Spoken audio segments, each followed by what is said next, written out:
Hello and welcome to this, our third THST official video podcast. I wanted to start by saying a huge thank you to those who've watched our previous episodes on YouTube and those downloading the pod.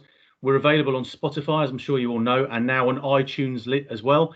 And links are available via our website, thstofficial.com.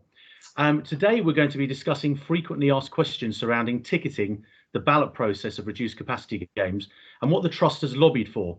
As usual, I'm joined by Anth, Rachel and Rob. And this evening, we also welcome our co-chair, Kat Law. Welcome, Kat.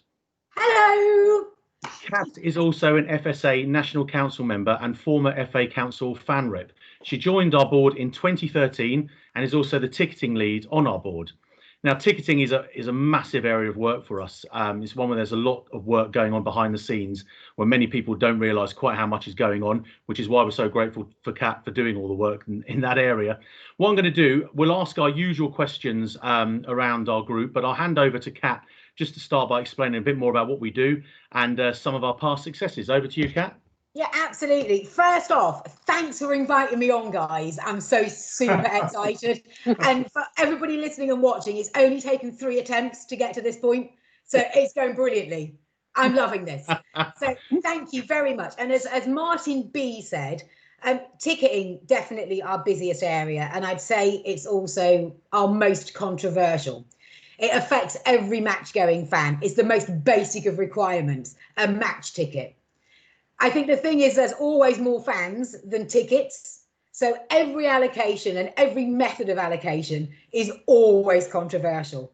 And experience shows that the best ticketing system is the one that gets you a ticket. Personally, obviously that's what everybody would think. However, our job at the Trust is to try to influence club decisions so that at a holistic overarching level, those policies and mechanisms are the fairest they can be for as many fans as they can be. So that includes One Hotspur members, it includes the longer term season ticket holders, it includes the more recent season ticket holders who took out their season tickets at Wembley or subsequent to that. We as a Trust have to consider the effect on all of those groups, not just the groups that we're in. So it's not just the ticketing policy that's best for CAT. Now, I think actually we're all season ticket holders now on our board. Is that right? Correct. Yeah. I've been on the board, as Martin said, for 7 years, and when I started, we had a mix of One Hotspur members and season ticket holders, contrary to public belief. But then when the club offered out the extra 22,500 season tickets at Wembley for the move back into the new White Hart Lane, everybody on the board who was offered one took one. So we've ended up being season ticket holders. But we have a mix of people who've had season tickets for decades, have a lot of loyalty points, ticketing points, and go to every game home and away, right down to the ones who've literally had a season ticket for 2 or 3 seasons. So they're struggling to catch up and keep on that, on that ladder. So we're a broad church, basically. We try and be as fair-minded as we can. And as I've alluded to, ticketing is a difficult area. You're never going to please everybody. But we do our best and we have had some successes. So I'm going to take a few minutes just to recap for all our lovely listeners and viewers on the successes that the Trust have had. So all those of you who are like, what does the Trust ever achieve? What have you ever done for us? So, what have the Romans ever done for us? I'm going to tell you what we've achieved in ticketing in like a 60-second whirlwind tour. So we had some success in convincing the club to increase the junior category from under 16 to under 18. And that's about 6 years or so ago now. That was quite a while ago. We also convinced them to introduce a young adult category for 18 to 21-year-olds. That's about 3 seasons ago, they introduced that for when we moved back into the new ground. So that gives anybody in that category a 25% discount, which is great because the leap was massive. From under 18 to 19, from a junior to fully, adult. We secured concessions in every stand in the new ground. You may not remember, but concessions used to only be applicable in Paxton Road, so only in the North Stand. So if you were over 65 or a junior and you wanted to access a concessionary ticket, you had to sit in the Paxton Road. We didn't feel that was fair, and nor did our concessionary members. So we lobbied the club quite strongly to get concessionary seats in every stand in the ground. Now, could they have gone further? Yes, because what they've done is given concessionary seats in every stand at the ground under a certain price level. But it's still an improvement as to where we were, and it's a starting point, and we'll continue to push on that. We secured agreement from Tottenham to keep any domestic cup games, so the League Cup and the FA Cup, and also any Europa League games, out of categorisation. So that means that those will be outside of the A, B and C pricing. They'll normally be cheaper. We lobbied for family packs. We lobbied for concessions to be applicable all through the ground for those games. And that's something that the club have honoured and have continued to honour. You'll have seen with the Royal Antwerp pricing from a couple of weeks ago as well. So that was a good thing. We lobbied the club to terminate their partnership with StubHub. This was hugely controversial, the secondary ticketing platform, and to take their ticket exchange back in-house. So we worked with a coalition of fanzines, bloggers, influencers, podcasters, and anybody who basically had any clout to try and raise as much awareness and put as much pressure on the club as possible to terminate that partnership. So they did that, so that was great. We were one of the leading trusts who worked on the £30 away price cap. So I personally went into meetings with Richard Scudamore and the Premier League for 18 months to get to that stage of the £30 price cap. So that was a real achievement, and we didn't see that coming for an awful long time. So I'm going to big up everybody who was involved in those negotiations. That was a big win for the supporter movement. More recently, we persuaded the club not to take full payments for season tickets just in March.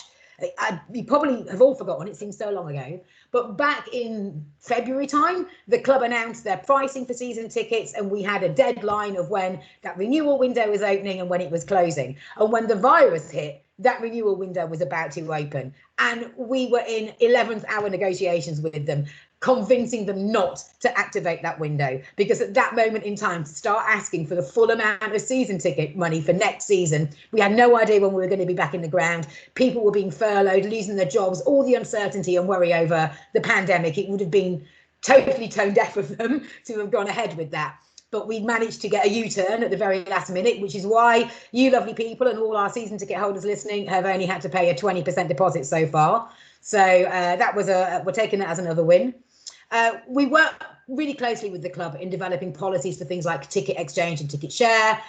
We also inputted into their sanctions and banning policy for ticketing offences, and we represented hundreds of individuals, fans who have been in dispute with the club over any ticketing offences over the past 6 or 7 years. We've had a fair bit of success with that, basically just making sure that any process is applied fairly and making sure that the fan knows that they have a right to representation in any of those hearings or appeal hearings with the club. So that's probably more than 60 seconds, but that's my whistle-stop tour of trust ticketing, and back over to you with exams now. So yeah, you can see from that Kat is literally an expert on this and does a lot of work that actually people don't know about, just to reiterate that. And you can see that a lot of time and effort goes into that. It's very complex, and it's really important for our fans to get this right. And the COVID situation hasn't been any different. Kat touched on that with the opening of renewals, us stopping that. But we've been in constant communication with the club since then as well, surrounding the return of fans safely. We've been discussing with them how tickets will be allocated, what the costs will be, who gets tickets. So Kat, could you just talk us through, the ticket pots, pricing, how that came about, and how they chose to allocate for our reduced capacity games? I can certainly try, Anthula. Thank you very much. So I think first off, we were in tier 2, obviously. So people hear that 2,000 fans are going to be allowed back in. So 2,000 fans, and they assume that they'll all go to general admission fans. I think there was an assumption from social media that, all 2,000 would be general season ticket holders. Unfortunately, that isn't the case at an ordinary game, and it was never going to be the case with a ballot either. There were 4 pots that had to be considered. The first was sponsors, partners and staff. So they're under a contractual obligation. The club has to offer them a certain number of tickets for each game. There's a minimum and a maximum. The club were hoping that they would take the minimum, so more tickets could go back into the GA pot. I have no idea if they were successful with that, but that was their plan. Premium season ticket holders, and folks, premiums are human beings just like you and me. They just perhaps have a little bit more disposable income and choose to spend it on Tottenham. But they've paid up front. A lot of them have paid up front for their season tickets. So we need to remember that. Premiums are season ticket holders. They are also fans, and they have paid, a lot of them have paid up front. We've then got the general admission season ticket holders, which is us lovely lot. We've all paid a 20% deposit, as we established earlier. And then finally, there's a fourth pot for access scheme season ticket holders. So those fans who have access requirements, so they might be in a wheelchair, they might need a carer, they might need an ambulance seat, whatever. So they come under a separate pot, and there is a requirement for them to have a certain number of tickets to each game, all to do with level playing field and that side of things. So there's 4 pots at play. The club hasn't actually revealed the exact breakdown of those pots, but they were at pains to assure us that they had applied the principle of proportionality when doing that. Now, Rob and I have had a conversation about this, and proportionality, and anything's proportional. Anything's proportional, Kat, we know. Anything is, exactly. So we'll come on to that later. We lobbied the club to run a straight ballot, so without any weighting. So that basically means that it wasn't going to be based on ticketing points or a postcode or anything else. It was going to be a straight ballot across all of their season ticket holders. So any eligible season ticket holder could apply. So by eligible, I mean that you'd filled in your photo ID, that had been verified, and that you weren't living in tier 3. Anyone else could apply. The ballot was then automatic. It's electronically randomly done by Ticketmaster software. There is no warming of balls. The club, quite frankly, don't really care who they sell the tickets to. They care about selling the tickets. So it's absolutely not in their interest to have warmed balls, to have made sure that certain people are inside there, despite what social media tells you. And I mean, if they did warm balls, I'd be devastated that not more of us got in, guys. Come on. Well, yeah, just one of us, wasn't it? So Absolutely. there we go. All 10. All 10. Exactly. So far, all the general admission fans have been housed in the south stand, so in the front part of that south stand, a bit that's future-proofed for safe standing, and all of the premiums have been housed in the west. So the shots that you've seen on TV at the Arsenal game or the Antwerp game have mainly been in the south. So they're all the general admission fans. So we can gauge roughly how many are in there from how many are in that stand. But we're still working on the figures, and we'll come back to that in a minute. Pricing was the average price of a seat in the south stand for the category of the match applicable. So for Arsenal, that would be category A game. That's the most expensive game. And they took the average category A game for the south price for the south stand. So had we got to Leicester, that would have been a B cat. And that would have been the average price of that. Royal Antwerp was a UEL game. So we've already established they stay out of categorisation. And we'll watch that. Because if we do progress to a semi-final or something, let's see if the club still honour their, we're going to keep the UEL games out of categorisation. I'm not going to open a book on that. I think we can probably have a bet. But so I hope that briefly explains the ballot. Yes, it does. Absolutely. You touched on a few things that we've asked the club to come back on. With our recent board-to-board, we did lobby for a few areas of transparency of the ballot. I wasn't in that meeting, so I can't say anything about that. So Kat, could you relay what we asked for, what's come back from the club, and where we're at? Yeah, I can. So since it became apparent that hopefully we were going to have a limited capacity of fans back in the ground, we obviously haven't waited until that meeting to have discussions with the club. We have a day-to-day ongoing relationship with our supporter liaison officer, a gentleman called Levi Harris, and with our head of ticketing, a gentleman called Ian Murphy. So we'll be, and Anthula is my ticketing, well, not deputy, my co-ticketing person on the trust board. So the two of us will be nattering them on a fairly regular basis. So we asked right from the start for the club to conduct a straight ballot of season ticket holders without any of the weighting that I mentioned earlier, to eliminate successful applicants from subsequent ballots until everyone had had a chance to be drawn, to match the normal match day proportional split of tickets between general admission and premium season ticket holders, to price the tickets fairly, to maintain the accessible pricing policy for cup games, and to be fully transparent in publishing how tickets were allocated by category. So in the actual meeting that Anthula referred to, which was our set piece board-to-board meeting, which included Daniel Levy and Donna Maria Cullen and various other members of the executive team at Tottenham, we pushed for full transparency of those figures. So the 4 pots that we mentioned earlier, we want to know how many tickets out of those 2,000 went into each of those pots. If there's nothing to hide, we don't know why that isn't something that the club would reveal. We also asked for a full breakdown on the ballot figures. So, for example, how many did apply for the Arsenal game? Was it the full 42,000? Was it the 27,000 who we've been told by the club had already completed their ID, so they'd be the only ones who were valid? But did all of those want to go? Or was it more like 20,000 or 15,000? Just so people can get an idea as to what their chances were. And then how many tickets had been allocated just for general admission from that pot, basically. The final thing we asked for was a commitment to increase the general admission allocation when the number of fans inside the ground increased. So say we go from 2,000 to 4,000, we wanted those excess tickets to go into the general admission pot. So more of our regular season ticket holders who'd be sitting in the South Stand and singing the songs can be at those games.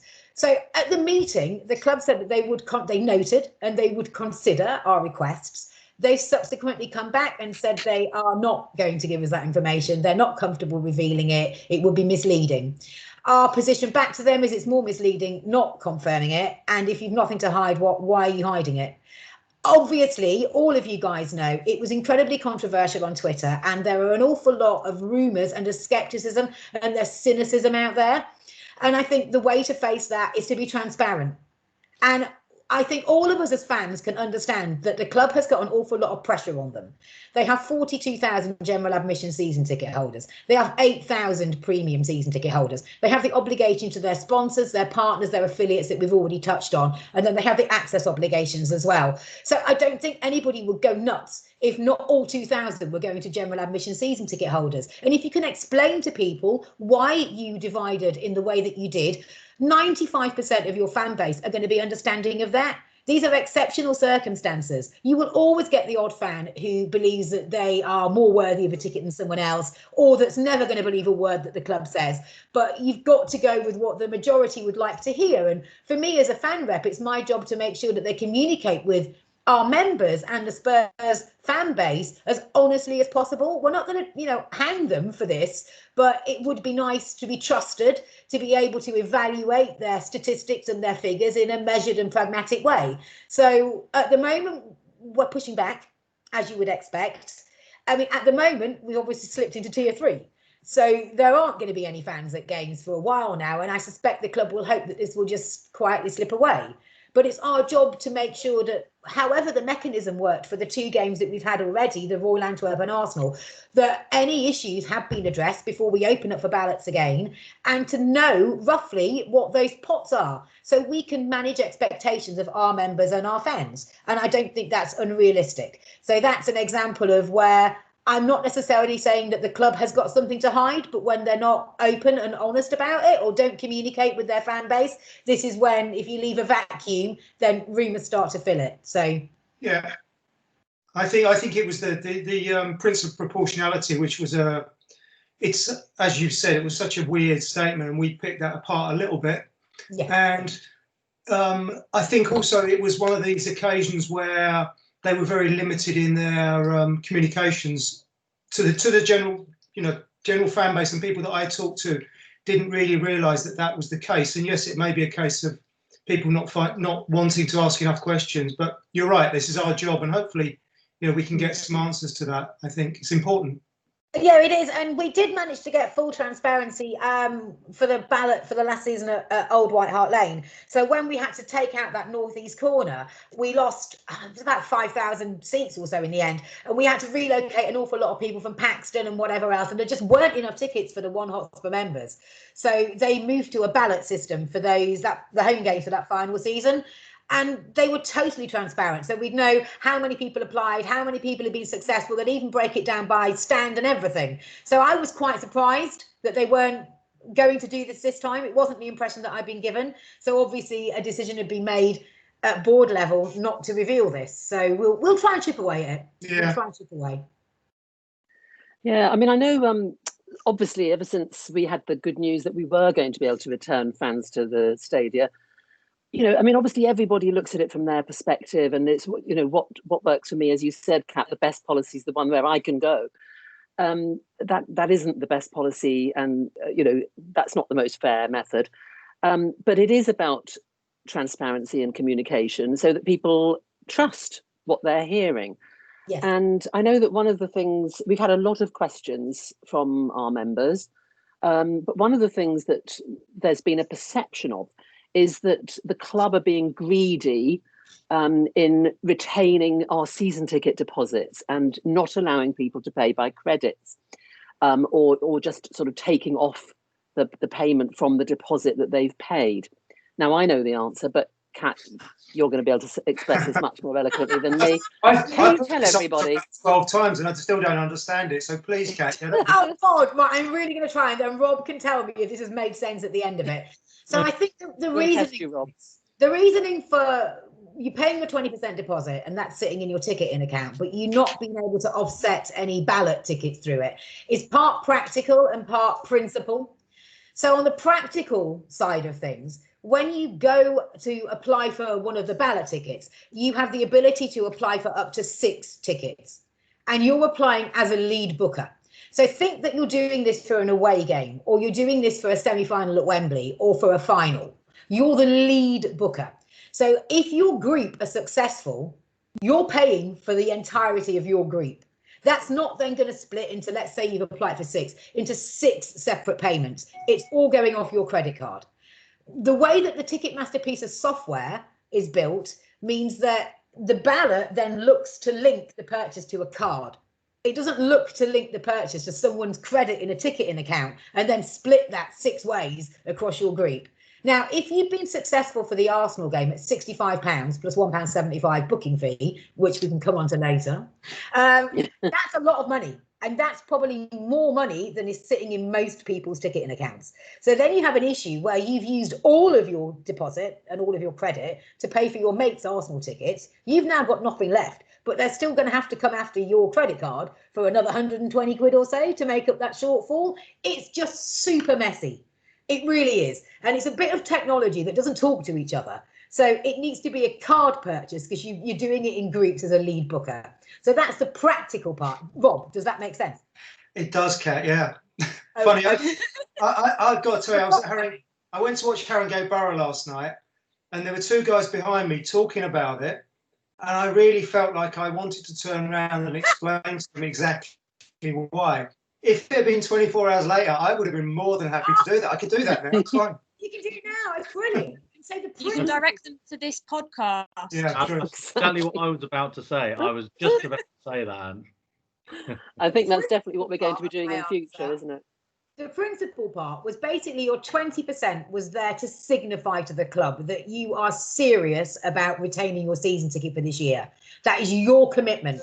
They are holding your seat for you while we can get back into the ground. And they needed to know who absolutely was going to renew so they could deal with the thousands of people who put in for requests to move seats.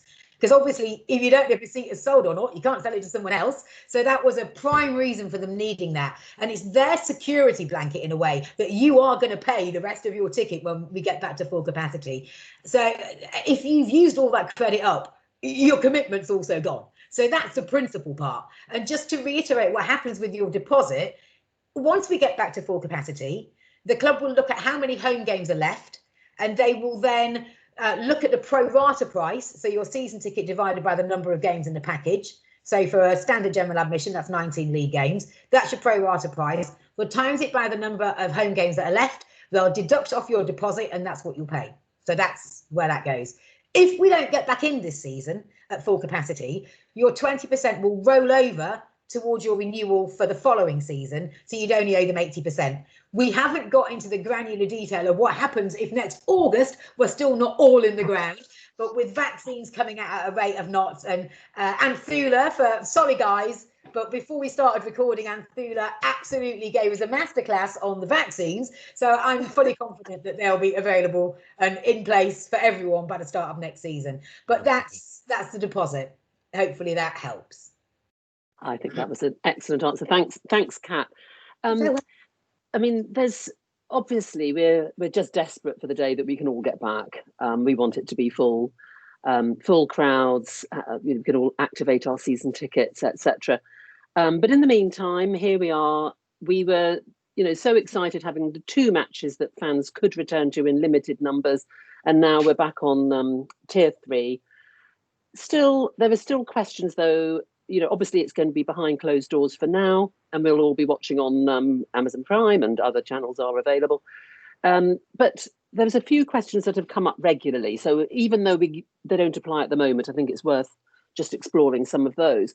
So for example, people were asking if they've booked tickets, they've entered the ballot, they've been lucky, there was 4 of them, they've managed to get their tickets, but suddenly, let's say one of them tests or they've got symptoms, they've got to self-isolate, they can't come.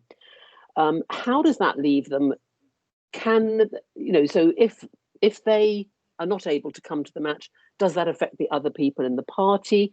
Does it mean that they can't apply again because they were lucky the first time? No. Okay. So I suppose it depends on the relationship between that person and the other 6 or 5 people in their group, or however many they applied for. If they're all a household and they're all family members, one would suspect if one's isolating, they all are. But let's just, for the sake of this, say that they're mates. So they're friends and they might be in a social bubble. You have to fill out a health questionnaire once you're successful in the ballot. And that asks if you live in tier 3, and so that will cover that part of it. If you do, then they will encourage you not to attend. You'll be asked not to attend, basically. If you develop symptoms or you test positive or you need to isolate, you can phone the club, you can get in touch with them. There's also a link through Ask Spurs that goes straight through to them. And any time up to the morning of the game, normally, or the night before if it's an early kickoff, you can tell them you can't use a ticket. It won't affect anybody else in your group. So they're all fine, they can all carry on going, but you can basically take yourself out of the mix at any stage up until a few hours before kickoff. The club fully recognise that that is going to be a situation for people who just the circumstances that we're in. There are going to be occasions where fans have to pull out at the very last minute. They will always try and rehouse those tickets. So I think one of our board had a phone call for Antwerp very soon to kick off, saying we've had some people who can't make it, do you want to come? But he couldn't because he had other commitments. So I know they are doing that from personal experience. They will try and go back to the people who were unsuccessful in the ballot and offer them out when they get those returns back. So that's kind of how they do that. You won't be excluded from going back into future ballots. You would be classed as somebody who hadn't been successful because you haven't been to the game. So you get put back into that mix again. So really, it always pays just to be honest and let them know. If they've taken your money already, because they may well have done, if you only get notice like a few hours or a day before, they'll probably run the process part, the transactional part, they'll refund you back as soon as possible. And we just have to trust them that they will refund you back as soon as possible on that one. It's in everyone's interest that they do. So hopefully that helps a little with that. Yeah, that's great. Thanks, Kat. Cool. There was a question that we had last week, didn't we, Kat, about season ticket holder chosen to defer for a year. So you just recap for us again. Are they able to change their minds now? They decided to attend reduced capacity games.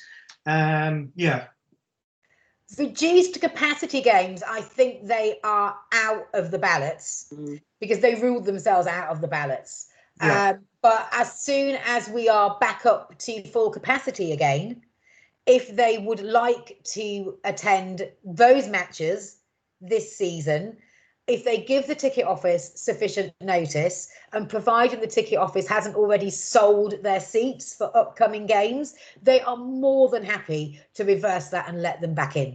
And if the ticket office have sold their seats for certain games, depending on the timings, they will find another suitable seat for them. So they'll be super accommodating. I think there were about 900 to 1,000 people who had deferred, either because they were themselves medically vulnerable, or because they were a key worker, or because somebody in their household was vulnerable. So it's not a vast number of people, but the club is super supportive about that. I thought that they, credit where it's due, they were really sensitive, and I felt that they handled that whole side of the deferment really well, with a lot of empathy and discretion, and I thought they did that job well. So so if you have said that you want to sit out this season, and you change your mind when we get back to full capacity, and hopefully by that time there will be a vaccine, that's why we're back to full capacity, this season you can come back. Yes.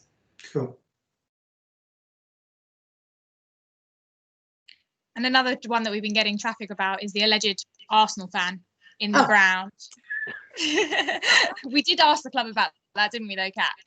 Oh, we What did did. they come back with? I mean, look, I want to reassure our members that we don't waste our time on rumours unless several Spurs fans or members start asking us to ask about it. So yeah, we did ask the club to explain about the Arsenal fan. For those that don't know, and Thuna, correct me if I'm wrong on this, an Arsenal fan posted on his social media account pictures from inside the South Stand at the Arsenal match, saying that he'd managed to infiltrate and he was the only Arsenal fan in there. And if Arsenal scored, which was never going to happen, then there'd be a riot or something. So obviously that was right, yeah? Yeah, that's what happened. So social media then goes nuts, and people quite rightly are furious that seemingly an Arsenal fan, because he's an Arsenal fan, are in our end at the North London derby. I was more concerned because I know how stringent and how robust that security is meant to be for these games, because we've got to know who's inside our ground. That was the whole point of the photographic ID, to comply with track and trace, so the club knows exactly who's in there. The whole point of moving to mobile ticketing and e-ticketing, to cut down on the opportunity to pass your ticket on, so to cut down on touting. So for somebody who shouldn't be there to have got in at the first attempt, regardless of which team they supported, that's why I was kind of concerned. But I did think rationally that the club has put so many steps in place to really make sure they know who's inside for these limited capacity games, that it would have been quite extraordinary had it been true. So the club obviously were also alert to it in real time. So, I mean, we've probably all of us had messages from the club in the past if we put something out on social media before a game or in the build up to a game. They are watching. So they obviously had, social media watchers and listeners and whatever, so they picked that up. So they deployed from their control room, they deployed stewards and staff to go to the area where the Arsenal fan had said or photographed themselves as being in, to see if they could spot anything or spot him. They saw nothing. There was absolutely no evidence whatsoever that he was ever inside the ground. So our best guess is that a mate probably sent it to him on WhatsApp and he nicked it and stuck it on his social and thought, I'll have a wind up here. And obviously absolutely hilarious. So well done. But let's hope that the club would have paid attention to that. And if there were any loopholes or any areas that could be exploited in that security and entry process, that they tightened it up, because nobody likes a bit of bad press like that. So hopefully that reassures people that there was no evidence, and we're assuming that he just lifted it off someone else's feed. But there you go. Let's be honest, that's probably the most fun. That's probably the most fun any Arsenal fan had during that game, to be honest. Exactly. Well, that's it. I mean, that is a bumper video podcast, isn't it? Where else do you get this level of detail on ticketing on YouTube? I mean, come on, let's throw it out there. Let's see. I don't think it exists. But all that's left for us to say is a massive thank you to Kat for joining us, Rachel, Anthem, Rob, as always. To all you viewers and those listening, we hope you all enjoyed the show. If there's something you'd like us to discuss, or if you have any questions, please do let us know by emailing us at info@thhstofficial.com. If you'd like to know more about the work we do, visit our website, thhstofficial.com as well. So you'll spot the theme there and have a look around. You can also become a Tottenham Hotspur Supporters Trust member. We'd love you to join us. There is a very, very large button on our homepage which says join THST. Hit that button. You can become an associate member for free. You can become a full member for £10. We have an option for supporters clubs, various junior and senior citizen concessions too. So please get online, have a read and join us. We'd love to welcome you. As I said before, we hope you're enjoying these videos and having as much fun as we are making them. We will be back soon, probably next week, with our other co-chair, Martin Cloak, and that's to discuss governance. Go on, Kat. Sorry, are you enjoying it? I had some feedback last night from somebody who started watching them and was really enjoying them, but said they wanted a jingle. So is it possible we could do that? I could feed that back and you could come up with a jingle for episode 4? Okay, but it's the Christmas one with my co-chair talking about governance. That's a Christmas special. I'm sure Martin would love a jingle. We'll get Martin to sing for us. Well, we'll you can sing for us, right? Yeah. I'll just do something with the night. He's going to love hearing this. Well, something like MC on governance, and then we just put it on repeat. So we can make it up as we go along. It'd be amazing. Yeah. Thank you. But yeah, we'll be back with Martin Cloak, our co-chair, next week. So please keep an eye out for that. If you haven't seen the other podcasts and the other videos, please have a look. They're all on YouTube, Spotify, and on iTunes and on our website. But all that's left for us to say thank you very much. Thanks to Kat, thanks to Rob, thanks to Rachel, thanks to Anne. Thank you for joining us, and we'll see you soon. Come on, you Spurs. Come on, you Spurs. Bye. Bye.